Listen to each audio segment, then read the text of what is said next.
chegou um superchat agora que tem a ver com tradução. Olha só, o Ah, Bruno Lino falou assim: Tupá, as traduções dos manuscritos são feitas a lá Oswaldo Luiz Ribeiro, palavra por palavra, ou é diferente? Porque o Oswaldo veio aqui ao canal, ele está fazendo uma tradução da Bíblia, ele tem um projeto aí, Nossa Bíblia Livre, eu acho, e aí ele uhum. tem os critérios dele, os métodos dele para fazer a tradução. Eu confesso que eu não me lembro exatamente assim de todos, claro que não, ele nem deve ter contado todos os critérios aqui para nós, mas eu lembro de alguma coisa assim, de palavra por palavra e tudo, e que diverge talvez da forma como algumas pessoas traduzem. É assim mesmo, é diferente, mas assim, o Bruno e eu corremos o risco de estar fazendo um retrato bem equivocado do que é a tradução do Oswaldo. Tá tudo bem. Não me Ó, lembro bem. a resposta é sim e não. Ainda eu vou explicar um pouquinho mais.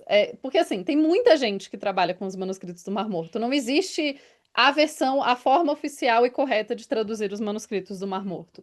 Existem muitas formas de traduzir os manuscritos do Mar Morto. E daí o que que é importante? Em cada texto acadêmico, não sei se está vazando o gato miando. Espero que o microfone esteja segurando. Não estou ouvindo. Tem um gato miando do meu lado. Mas assim, o importante é que você coloque no começo do seu texto, ou que você deixe claro no seu texto, falando: olha, eu estou traduzindo isso nesse formato porque por causa disso, disso, disso e disso. São escolhas. Então, por exemplo, na minha tese de doutorado, eu fiz o que a gente chama de uma tradução de trabalho.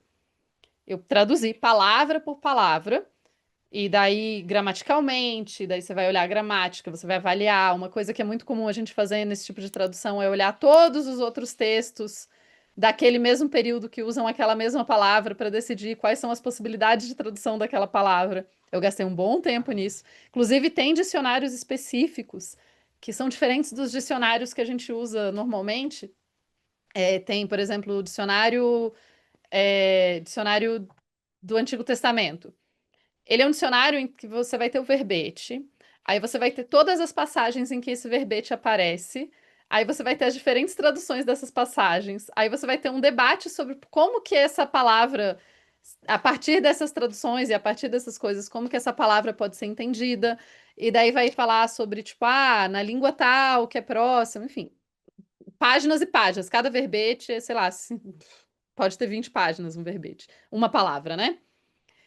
E daí você junta tudo É isso, mas complexo. Mas é gostoso, mas é complexo. Demora pra caramba. Por isso que demora pra Você caramba o domina meu umas doutorado. 4, 5 línguas, né? Me lembra aí. Mas, assim, Mas.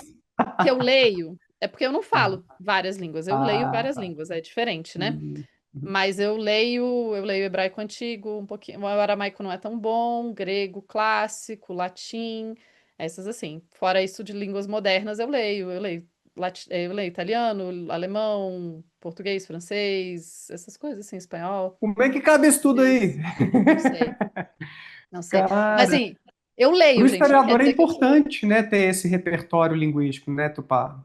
É, quando eu tava na faculdade, é muito louco. Quando eu tava na faculdade, eu lembro de olhar para os meus professores e falar: caraca, eles sabem muitas línguas, como será que eles conseguem fazer isso? E fora que eu entrei para a faculdade de História, em parte porque eu achei que eu não era boa com línguas. E daí, daí eu vim fazer Uai, eu queria fazer relações internacionais, e daí eu falei, cara, eu nunca vou conseguir aprender. Eu não falava inglês, eu entrei na faculdade e eu não falava nem Hum, inglês. E sim. daí eu aprendi inglês depois. Eu fiz meu doutorado em inglês em outro país. Então, enfim. Viu, gente? Super possível aprender outra língua depois de mais velho. Não precisa aprender desde criança, necessariamente. Mas o fato é, o historiador acaba usando, porque em muitas outras áreas é comum que as pessoas já publiquem sempre em inglês. Na história, não necessariamente, é muito comum que as pessoas publiquem nas suas próprias línguas. E daí vai depender da sua área de pesquisa, quais as línguas que são mais comuns de ter publicação e as línguas que você aprende mais. Eventualmente, quando você aprende várias línguas, por exemplo, línguas que vêm do latim, elas tem uma estrutura meio parecida, então você consegue entender a média dela, assim. E daí é o suficiente para você ler e tal. Por isso que eu digo que eu leio, eu não falo, eu não sei conversar necessariamente, até porque dependendo da língua, eu aprendi o meu vocabulário, o vocabulário das coisas que eu pesquiso, né? Então, sei lá, posso falar sobre manuscritos do Barroto com as pessoas, e só isso. Eu tô.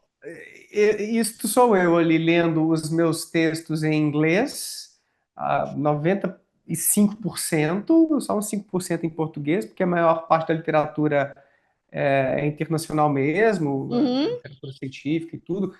E aí, quando eu vou conversar em inglês, nossa, aí eu me embalando, que eu não consigo falar as coisas do dia a dia. É, é assim.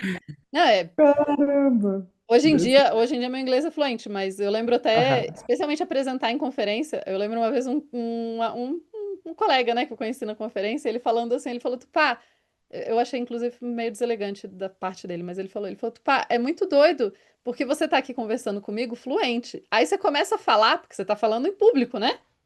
Aí ele falou, aí seu inglês, tipo, desaparece quase. Eu falei, porque eu fico nervosa. Aí eu fico nervosa. E daí você lê, né? Porque daí você tá nervoso, é melhor ler. Mas assim, então não tem um jeito oficial de que todo mundo que traduz os manuscritos do Mar Morto traduz. Você tem Uhum. formas diferentes e o importante é você deixar claro. Inclusive, sempre num trabalho acadêmico, você vai deixar claro qual a tradução que você está usando. Então, assim, uma das primeiras notas de rodapé ou dentro do texto, você vai falar, olha, todas as traduções que aparecem nesse texto foram feitas de tal, tal, tal jeito. E daí, os linguistas e o pessoal que faz tradução, que trabalha com tradução mesmo, então, eu falei lá da publicação do texto, a primeira tradução, etc. E depois você vai ter, é um trabalho, é um doutorado, gente. Traduzir um texto desses é um doutorado, assim, você vai gastar o doutorado inteiro para fazer uma tradução, normalmente. E assim sucessivamente, né? Porque e daí, a despeito de muitas traduções, se você está pesquisando em nível de doutorado, você vai ter que fazer sua própria tradução, porque você tem que entender a língua dentro dela mesma. Então, vai ter que fazer sua própria tradução. Não pode, não, não pode. No doutorado não pode.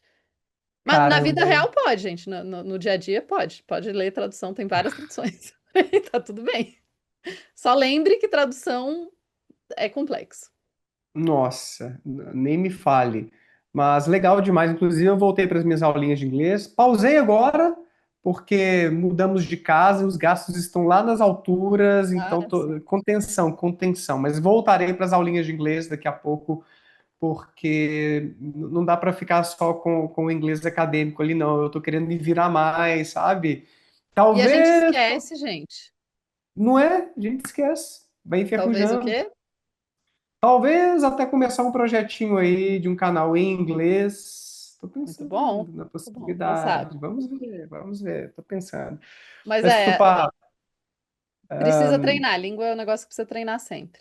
precisa. Não é mole, não é Não, mole. gente, eu tenho, Quero te eu tenho agradecer. aqui do meu lado, assim, não aparece aqui na câmera, então eu não vou virar, né? Mas eu tenho aqui do meu lado o alfabeto e o hebraico, porque para eu não esquecer, porque a gente esquece essas coisas, e uma pequena tabela de conjugação verbal, para dar uma olhada às vezes, quando eu preciso. Boa, boa. Tupá, obrigado demais, tá? Por Ah, eu que esta agradeço. live, por aprender mais com você. Que tema interessante. Poxa, tomara que novas descobertas assim surjam para Sim, que mais tem. luzes sejam lançadas, não é? Sobre Sim. essas comunidades, os textos, os apócrifos, o que foi preservado, o que foi modificado. Isso é muito interessante, isso é É um muito negócio legal. rápido. Existe, Aham. existe a coisa da Geniza, ou Genizar. Você já ouviu falar em Geniza ou Genizar? Não. Então, quando o texto tem o nome de Deus escrito em hebraico, ele não pode ser só descartado. Então, em muitas sinagogas é comum que você tenha uma geniza, que é um espaço onde você vai guardar os textos que ficaram mais velhos do uso do dia a dia, mas você não vai só jogar ele fora. Você precisa dar um destino correto para ele. Daí tem toda a ritualística disso. E daí, no Cairo, no século XIX, descobriram, eu coloco entre aspas, porque é possível que as pessoas de lá já soubessem, né? Descobriram, no caso, é tipo, europeus descobriram.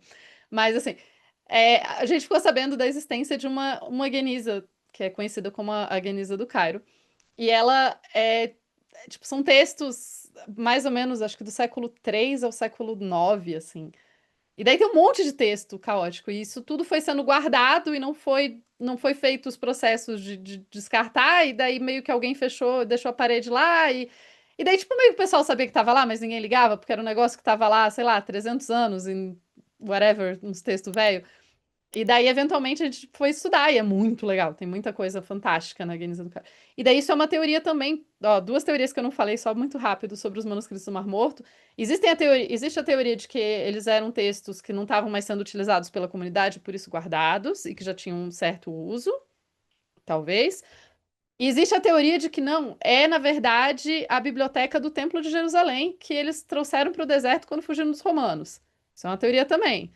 É, acho essa menos provável. Mas, assim, teorias, várias, muito legais. Para assistir essa live completa, clique no link que eu deixei aí embaixo ou que está aparecendo por aqui e não deixe de se inscrever aí para acompanhar os melhores momentos das lives que eu faço lá no meu canal principal. Tchau!